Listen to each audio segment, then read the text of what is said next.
मंडळी, स्वागत आहे तुमचं माझ्या चॅनलवरती ज्याचं नाव आहे मिस्टर अँड मिसेस बर्थडे. आजचा व्हिडिओ थोडासा वेगळा होणार आहे कारण की मी आज तुमच्यासोबत एक आवळ्या मुरब्ब्याची रेसिपी शेअर करणार आहे. आर्या समृद्धी झोपलेल्या आहेत तर चला म्हणलं तुमच्यासोबत शेअर करावा. आणि आवळा मुरब्बा बनवण्याची सगळ्यात सोयीस्कर वेळ जर म्हणलं तर नाही, रात्रीचीच वेळ आहे. कारण की कसं आहे, आपण बनवून ठेवायचं आणि रात्रभर छान असं मुरू द्यायचं आणि सकाळी उठल्या ना आदोशा पोटी खाऊन घ्यायचं. म्हणजे खूप छान परफेक्ट अशी रेसिपी पण होईल आणि आपल्याला टेस्ट पण व्यवस्थितरित्या करता येईल. तर चला म्हणलं तुमच्यासोबत शेअर करावं. व्हिडिओ शेवटपर्यंत बघा. व्हिडिओ आवडला तर व्हिडिओला नक्की लाईक करा. बनवता त्याचे फायदे देखील तुम्हाला मी सांगणारच आहे.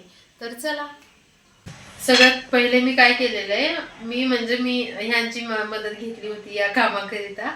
अर्धा किलो मी आवळे घेतलेले आहेत आणि अर्धा किलो आवळ्याला करेक्ट बरोबर असा मेजरमेंट म्हणजे अर्धा किलो तुम्हाला घ्यायचा आहे गूळ. तर गूळ मी छान असं किसून घेतलेला आहे बारीक बारीक.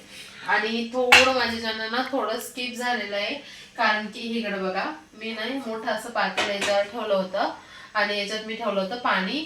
छान असं इथपर्यंत पाणी ठेवलं होतं आणि याच्यावर मी अशी नाही पुरणाची ही जाळी ठेवलेली होती. आणि थोडंसं इकडे दाखवणं असं. आणि मी हे आवळे ना छान असे इथे ठेवून झाकणाने झाकून पॅक बंद करून त्यांना ना 20 ते 25 मिनिट छान असे उकळीवर मी वाफवून घेतलेलं आहे.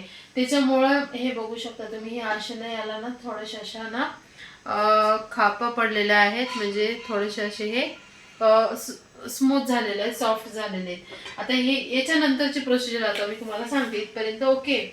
तर याच्यानंतर काय करायचं आहे आपल्याला, सिंपल ना एक मी अशी प्लेट घेतलेली आहे आणि या प्लेटमध्ये काय करते, एक छान असं स्वच्छ कॉटनचा कपडा घ्यायचा आहे, कॉटनचा.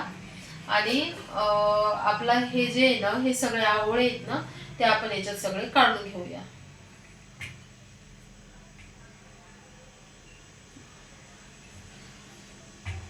आपल्याला हे आवळे ना जास्त दिवस टिकवायचे आहेत ना, आवळा मुरब्बा जास्त दिवस टिकवायचा असतो. म्हणून याच्यात आपल्याला पाण्याचा अंश राहू देता कामा नाही. आणि या वाफेत पाणी असतंच, म्हणून आपण हे प्रोसिजर करत आहे. तर आता हे सगळे आवळे आपण काढून घेतल्याच्या नंतर काय करायचे तुम्हाला सांगते. बाजूला ठेवून देईल, व्यवस्थित यायला काही नाही. थोडं ना मी नाईटला व्हिडिओ शूट करत असल्यामुळं ना थोडा लाईटचा प्रॉब्लेम येत आहे. तर थोडं, आणि आता आर्या पण उठलेली आहे तर थोड्या वेळाने मग परत व्हिडिओ बनवायला लागते. मी तिला पहिले घेणं महत्वाचं आहे. तर मी तोपर्यंत याला मी 10 मिनिट ना कापडा स्वच्छ असं मी ना हे पाणी सगळं ॲब्झॉर्ब होऊ द्यायला ठेवणार आहे. तर असं ठेवून द्यायचं. A few moments later. तर आर्या आता झोपलेली आहे. असं असतं, लहान मुलं असते ना तर घडी घडी उठत राहतात, मग त्यांना बघून हे सगळं मॅनेज करावं लागतं. तर असो, तो विषय वेगळा आहे, हा वेगळा आहे आपला. तर आपले पाणी या कॉटनच्या कपड्यामध्ये छान असं ॲब्झॉर्ब झालेलं आहे.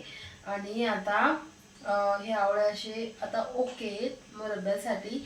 पण आपल्याला त्याच्या अगोदर ना एक काम करायचे. हा स्पून आहे ना, काटेरी हा स्पून आहे ना, तर याला आपल्याला काय करायचंय, या प्रत्येक आवळ्याला ना छान असे त्याच्यात चांगल्या अशा जोपर्यंत बी लागत नाही ना तोपर्यंत ना याला असे सगळीकडून टोचून घ्यायचं. म्हणजे याला छिद्र पाडून घ्यायचे. याच्यामुळे काय होईल ना, हे सगळं जे गुळाचं जे हे आहे ना, गुळाचा पाक यामध्ये छान असं जाऊन म्हणजे मुरल्या जातील. आवळे मुरल्या जातील. आणि तुम्हाला सांगते, समृद्धीच्या पप्पांचा हा सगळ्यात फेवरेट आयटम आहे आवळा मुरब्बा. दरवर्षीच बनवून सर्व मीच खाणार आहे. पण हा, त्यांनाच लागतं, त्यांचंच फेवरेट आहे हा. दरवर्षी तुला एक पण देत नाही. नका देऊ, तुम्ही खाल्लं तरी बस झालं.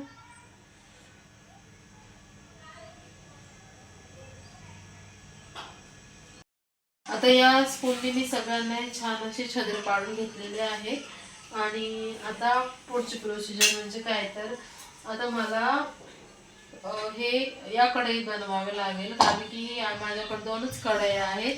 ही एक आहे आपली जी नॉर्मल जर्मलची असते ती, आणि ही आहे लोखंडाची. पण लोखंडाच्या कढईत बनवल्याने काय होईल, कारण की हा पदार्थ म्हणजे आवळे कशी तुरट आंबट असतात ना, तर त्याच्यामुळे ना हे जास्त लोह लागण्याची शक्यता असते. आणि खरंच लागेल का लोह, नक्की मला तुम्ही कमेंट करून सांगा, कारण की मला भीती वाटत आहे. आणि थोडं ना असं मेटॅलिक हे येईल ना, फ्लेवर येईल नाही का, काय वाटतं तुम्हाला? येईल ना? बरोबर. याच्यात नकोच करायला ना, कारण की मला ना हे थोडस ना लोहाचा फ्लेवर नाही आवडत, आयरनचा. तर असं, तर मी याच्यातच बनवणार आहे. तुमच्याकडे स्टीलची जर कढई असेल तर तुम्ही त्यात बनवू शकता. जर्मनीपेक्षा मी तर तुम्हाला त्यातच बनवायला सांगेल, कारण की तेच बेस्ट राहील. तर नेक्स्ट आपल्याला काय करायचं, सिम्पल कढई ठेवायची आहे आणि त्यात गूळ आणि हे जे आपले आवळे आहेत ना ते टाकून द्यायचे. जर तुम्हाला आवडत असेल तर तुम्ही याच्यामध्ये ना छान असं ते हे पण टाकू शकता, विलायची पूड किंवा विलायच्या बारीक कुटून वगैरे टाकू शकता.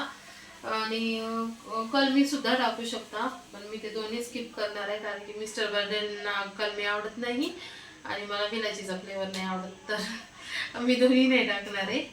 आणि सिम्पल ना असंच करणार आहे मी, साधा सिम्पल पद्धतीने एकदम. आणि खूप टेस्टी बनतात, साधे सिम्पलच खूप टेस्टी बनतात तसे पण. तर पहिल्यांदा ना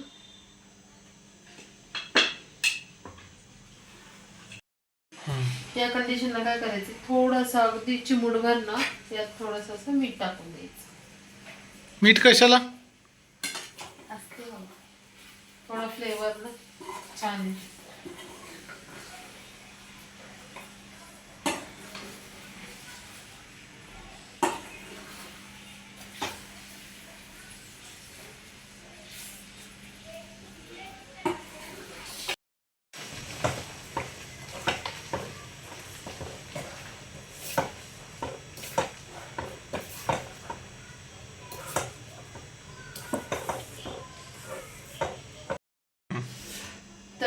तर हा आपला आवळा मुरब्बा हा तयार झालेला आहे. आणि आता रात्रभर आपण याला ना असंच झाकून ठेवायचं. आणि उद्या मग उठलं की तुम्ही एखाद्या काचेच्या भरणी त्याला पॅक हवा बंद अशा डब्यात ठेवून द्यायचं, जेणेकरून हे तुमचं जास्त दिवस टिकेल. तर याचे फायदे, जर सगळ्यात महत्त्वाचे फायदे म्हणजे रोगप्रतिकारक शक्ती वाढते, पचनासाठी म्हणजे अपचनाची जर कोणाला समस्या असेल तर त्यासाठी सुद्धा उपयुक्त आहे, केसांसाठी, त्वचेसाठी, म्हणजे असंख्य याचे फायदे आहेत. तर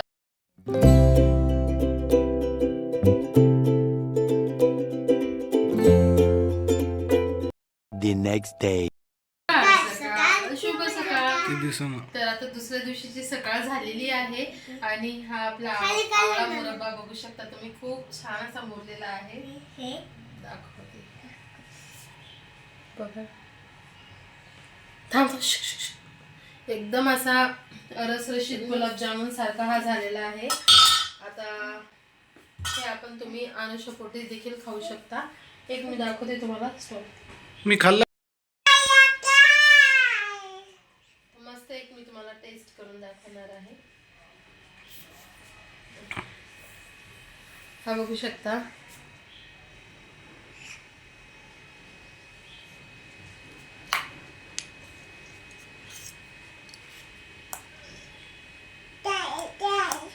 चालू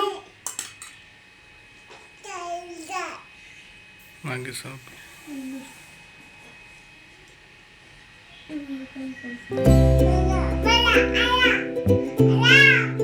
भारी टेस्ट झाली. खायचं तुला?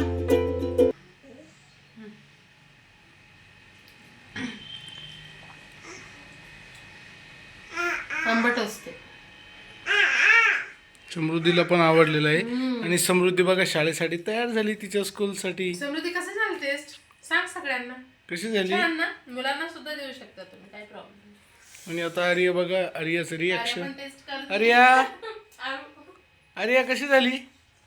छान. ठीक आहे, तर भेटू नंतरचा व्हिडिओ. आवडला तर व्हिडिओला नक्की लाईक करा, मित्रपरिवारासोबत शेअर करा आणि असेच आमचे व्हिडिओ बघण्यासाठी आमच्या चॅनलला सबस्क्राईब करा. तर भेटू नंतरच्या व्हिडिओमध्ये, तोपर्यंत बाय.